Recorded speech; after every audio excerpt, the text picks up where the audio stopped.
Let's get to one of the hot stories in the league right now with what happened with the New York Jets last week. I wonder what your thoughts are on all of that. Yeah, well, I feel like they were upset the Knicks got the headline from the lottery and just had to do something in New York to get the attention back, so they fired their GM.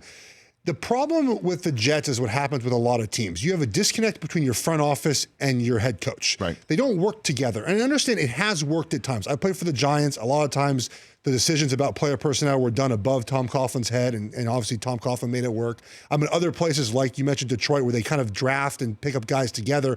I feel like that's the best way to go, is you bring in players that your coaching staff can work with and that they want, obviously, right? So Adam Gase doesn't want Le'Veon Bell. He's going to use him, obviously, but you don't want your head coach to kind of resent they're paying a player this much money. They're going to try to find a way to eventually get rid of this guy as soon as possible because the coach doesn't like him. So they need to get in connection with what the coach wants, what the front office wants. This happens way too often in the NFL. They get players the coaches don't want, that don't fit the system. Even for me, I didn't even fit what the Giants wanted to do on offense. I fit nothing what Ben McAdoo wanted to do. But they wanted me anyways. I'm glad I went there. I was happy to be a Giant, but I fit nothing the Giants want to do on offense. They signed me anyways. There's a disconnect at times between what the front office wants and what the coaching staff wants, and the Jets are a great example of that. Well, why wouldn't Adam Gase want Le'Veon Bell? I mean, not at that price. Not at that price. I think the value and price of what you pay a player comes into what a coach wants to do with a player, obviously. Le'Veon Bell, and I love running backs. I play with Adrian Peterson, Jamal Charles, double trouble in Carolina. They're awesome. They made my career great. But the value in paying them is just not there in the NFL. But, and the word is that it was an ownership-mandated signing. You damn straight it's an ownership-mandated signing. That much money. No, I'm not. First of all, they had $90 million under the cap, okay? So the money needs to be spent to a certain floor anyway.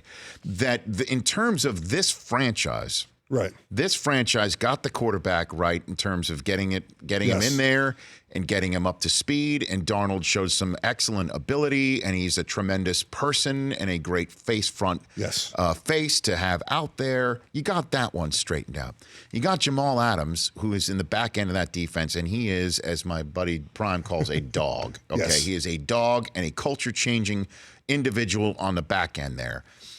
And what do you need in New York City if you're the Jets and you have that guy, Le'Veon Bell? Go get him.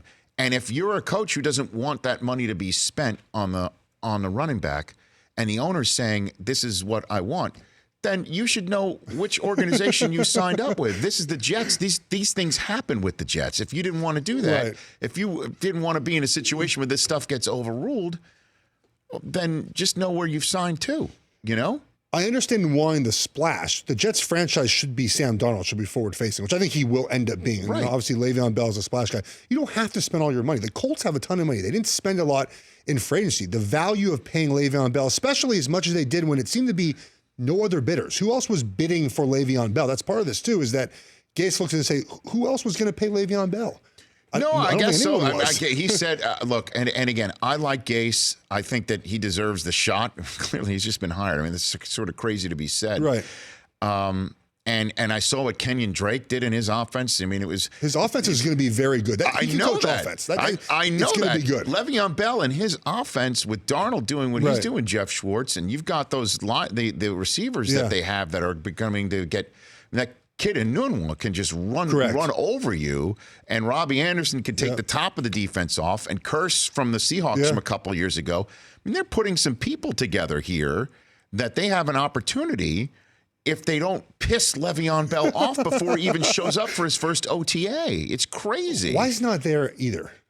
Well, because just take a look at Reuben Foster. Reuben Foster's being carted off now. I know. Injuries are unfortunate. And I know you can't predict it, but until you have to physically be... Look, and I will say this too, Geoff. You know, if I'm part of a new organization for me professionally, and they pay me a ton of money, and they say, hey, we're having an event that's kind of character building for the entire staff. We want you there. Even though you don't have to, we want you there. I would be there. Correct. But me showing up doesn't mean that my entire livelihood to do the job that I've been hired to could be cut out from under me without me understanding it. Fair. Or knowing it. Injuries don't happen as much as we think they do as far as these career-ending season. They're when they do happen, they make major news. Like Reuben Foster, hopefully he's okay. They make major news. They don't happen as much as we think they do. But in this offense, Gase's offense, it's a complicated offense. I play in a version of this offense in Detroit. It's a very wordy. It's multiple things happening, multiple snap counts, multiple formations. A lot happens in the line of scrimmage.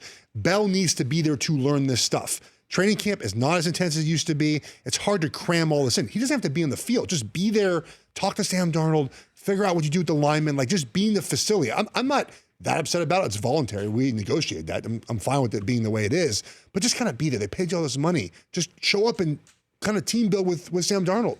You have to be you gotta be close with him. You're at least there for 2 years. For more of The Rich Eisen Show, tune to Audience Channel 239 on DirecTV for free on BR Live or download the Rich Eisen Show app.